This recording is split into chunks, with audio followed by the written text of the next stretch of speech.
ดีค่ะวิวจาก Channel Point of View ค่ะวันนี้วิวพาทุกคนออกมาอยู่นอกสถานที่นะคะเพราะว่าตอนนี้วิวอยู่ที่วัดประยูรวงศาวาสนะคะที่ฝั่งธนกรุงเทพมหานครค่ะจะบอกว่าที่พามาที่นี่ไม่ได้ตั้งใจจะพามาเล่าถึงประวัติศาสตร์วัดหรืออะไรเลยนะคะแต่จะบอกว่าในวัดแต่ละแห่งเนี่ยมันมีศิลปะต่างๆซ่อนอยู่เยอะมากและแต่ละอย่างเนี่ยนะคะก็สร้างขึ้นเพื่อจุดประสงค์อะไรบางอย่างที่น่าสนใจมากๆเลยค่ะเพราะว่าศิลปะแต่ละอย่างของไทยนอกจากจะดูให้สวยงามแล้วหลายๆครั้งมันยังตอบโจทย์การใช้ชีวิตของเราในด้านต่างๆด้วยนะคะโดยเฉพาะศิลปะในวัดเนี่ยที่เขาบอกว่าสมัยโบราณเนี่ยศิลปะที่แบบเจริญก้าวหน้าที่สุดมักจะอยู่แค่ในวัดกับในวังเท่านั้นที่นี่ก็เช่นกันค่ะเดี๋ยววิวจะพาไปดูนะคะว่านอกจากที่เขาสร้างขึ้นมาเพื่อความสวยงามแล้วเนี่ยแต่ละอย่างเขาสร้างขึ้นมาเพื่ออะไรและเขาต้องการแฝงแนวคิดอะไรไว้ค่ะดังนั้นถ้าทุกคนพร้อมที่จะฟังเรื่องราวที่ทั้งสนุกแล้วก็มีสาระกันแล้วก็ไปฟังกันเลยค่ะ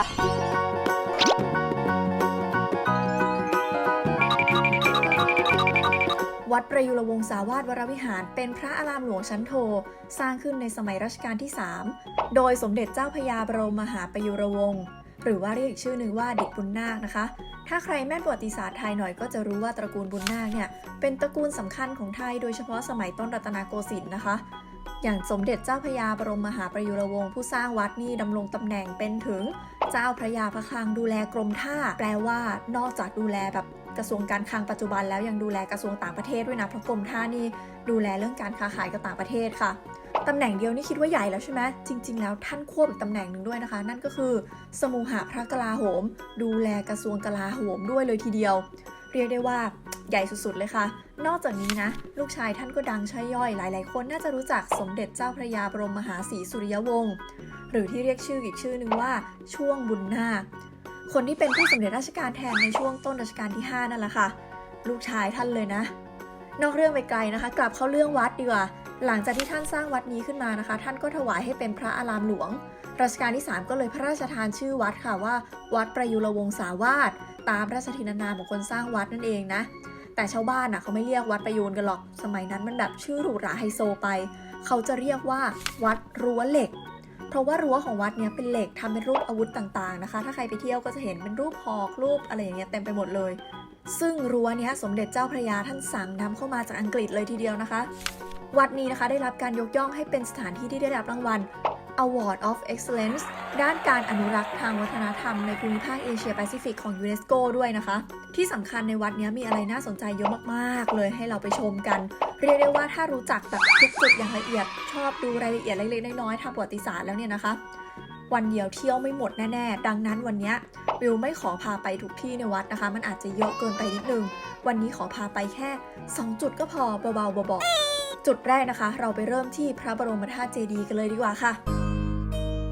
เดินเข้ามาทางเข้าของพระบรมธาตุเจดีย์นะคะก็จะเจอพิพิธภัณฑ์ก่อนเลยพิพิธภัณฑ์นี้นะคะตั้งอยู่ในพรินทรปริยัติธรรมศาลานะคะเป็นศาลาสไตล์ยุโรปที่ลูกชายคนเล็กของสมเด็จเจ้าพระยาที่สร้างวัดเนี่ยสร้างถวายเพื่ออุทิศส่วนกุศลให้พ่อแล้วก็แม่ของตัวเองนี่แหละตอนแรกนะคะตั้งใจให้เป็นที่ศึกษาพระปริยัติธรรมต่างๆต่อมากระทรวงธรรมการหรือว่าปัจจุบันนี้ที่เปลี่ยนชื่อเป็นกระทรวงศึกษาธิการเนี่ยใช้ศาลานี้เป็นห้องอ่านหนังสือของประชาชนในวัดนะคะก็เลยถือว่าที่เนี่ยเป็นห้องอ่านหนังสือของประชาชนที่อยู่ในวัดแห่งแรกของประเทศไทยค่ะอยากรู้ไหมทำไมอยู่ดีๆอาคารนี้ถึงกลายมาเป็นพิพิธภัณฑ์ได้คือจริงๆแล้วตอนแรกเนี่ยนะคะพระบรมธาตุเจดีย์เนี่ยเสื่อมโทรมไปตามกาลเวลาต่างๆค่ะเขาก็เลยคิดว่าจะบูรณะพระบรมธาตุเจดีย์กันแต่ว่าพอจะบูรณะเนี่ยเขาก็คิดว่าไหนๆก็ไหนๆแล้วไปเชิญพระบรมสารีริกธาตุจากศรีลังกามาแล้วประดิษฐานไว้ด้านบนดีกว่าทีเนี้ยพอจะประดิษฐานองค์ใหม่ใช่ปะก็ต้องเปิดเจดีย์องค์เก่าเข้าไปเปิดเข้าไปถึงกรุพระเก่าเต็มเลยนะคะนอกจากนี้ยังมีพระบรมสารีริกธาตุองค์เดิมบรรจุอยู่แล้วด้วยค่ะเขาก็เลยตัดสินใจว่าของที่มันมีอยู่แล้วเราก็ไว้ที่เดิมแล้วกันดังนั้นก็เลยเอาพระบรมสารีริกธาตุองค์เดิมนะคะไว้ที่เดิม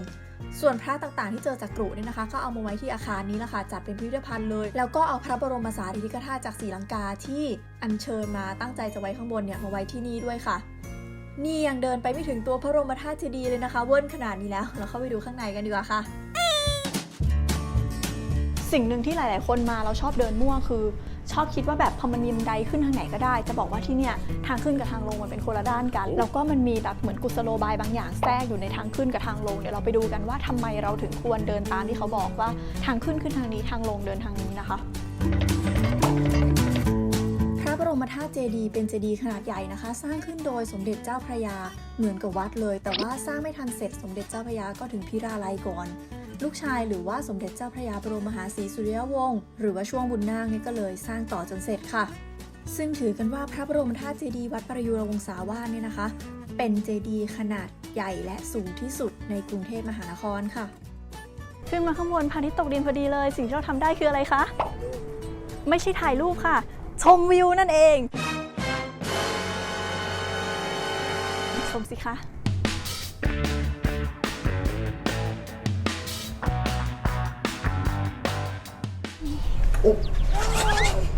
เวลาเดินข้างในต้องมีสติไม่งั้นจะชน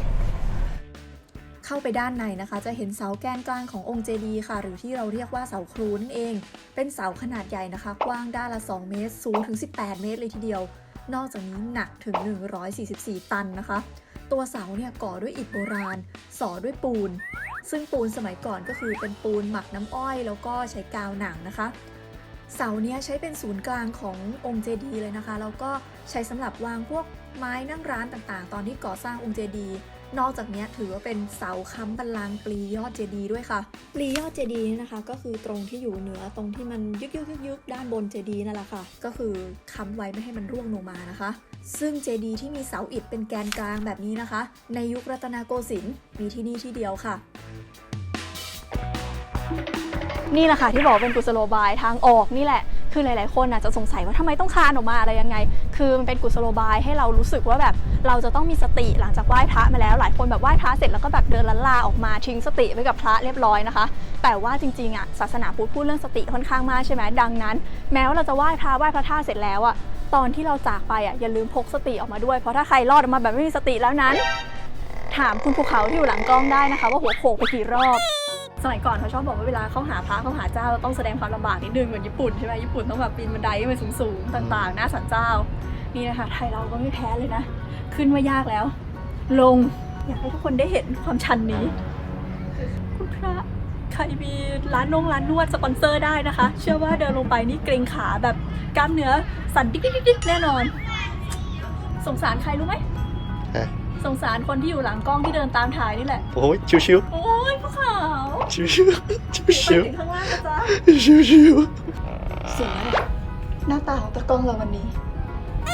อีกสิ่งหนึ่งที่น่าสนใจที่นี่นะคะก็คือเขามอนั่นเองเคยได้ยินคำว่าเขามอกันไหมถ้าใครที่อ่านพวก4แผ่นดินหรือว่าอ่านนิยายเก่าๆช่วงต้นรัตนโกสินทร์นะคะจะได้ยินคำว่าเขามอแน่นอนเขามอนี่คือของเล่นที่แบบยอดนิยมมากๆของผู้ดีในสมัยต้นรัตนโกสินทร์นะคะเพราะว่าคือสมัยก่อนเวลาเราจะออกไปเที่ยวต่างจังหวัดมันไม่ได้ง่ายไงดังนั้นคนในกรุงเทพโอกาสน้อยมากที่จะเห็นภูเขาเพราะว่าเราอยู่ในที่ราบลุ่มภาคกลางนะคะเมื่อเขาอยากดูพวก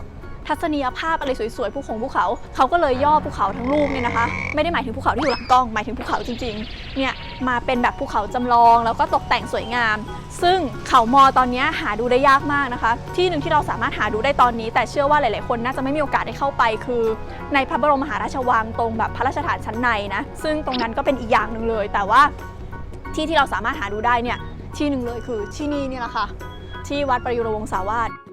ทีนี้อยากรู้กันไหมว่าทำไมเขาถึงเรียกว่าเขามอคือคำว่ามอเนี่ยมาจากคำว่าทมภาษาเขมรนะคะซึ่งมันแปลว่าหินดังนั้นเขามอเนี่ยก็คือพูดตรงๆเลยว่าเขาหินนั่นเองค่ะเห็นด้านหลังวิวนี่ไหมที่เป็นแบบอะไรก็ไม่รู้3ชิ้นเนี่ยจะบอกว่าเป็นของที่บันทึกเหตุการณ์สำคัญมากๆในประวัติศาสตร์ไทยนะคะไม่รู้กันละ4วันซ่อนอยู่นี่คืออนุสาวรีย์ปืนใหญ่3กระบอกนะคะที่สร้างขึ้นเพื่อบันทึกเหตุการณ์ที่ครั้งหนึ่งในวัดประยูรวงศาวาสเนี่ยเคยมีเหตุการณ์ปืนใหญ่แบบระเบิดแตกบึ้มขึ้นมาเหตุการณ์ที่ว่านะคะเกิดขึ้นตอนฉลองวัดประยูรวงศาวาสนี่แหละค่ะสร้างวัดเสร็จก็ต้องฉลองใช่ไหมทีเนี้ยตอนนั้นวัดนี้ถือเป็นวัดใหญ่มากจะฉลองก็ต้องฉลองให้แบบอลังการงานสร้างนึกออกปะอะไรจะอลังไปกว่าแบบจุดพลุดอกไม้ไฟอะไรอย่างนี้นะคะซึ่งตอนนั้นน่ะมีการเอาปืนใหญ่ฝังลงไปในดินค่ะเสร็จแล้วก็ตั้งใจจะจุดให้เป็นพลุอะไรอย่างเงี้ยปรากฏว่าปืนใหญ่ระเบิด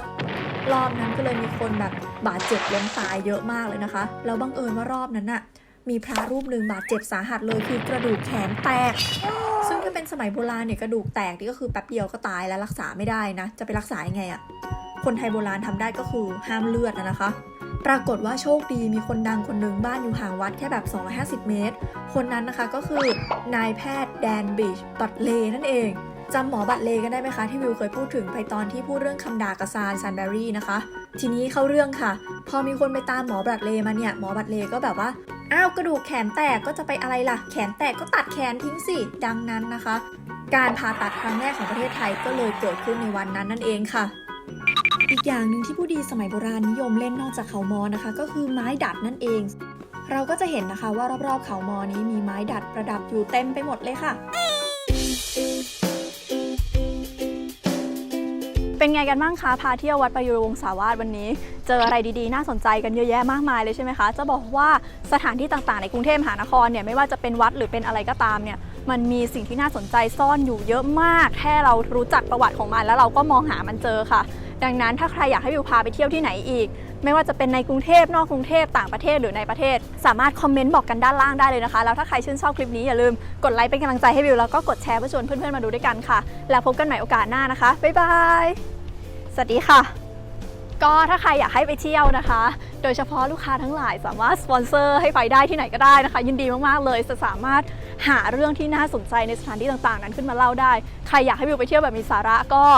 ติดต่อมานะคะอีเมลอยู่ด้านล่าง ขายของเก่ง ค่ะ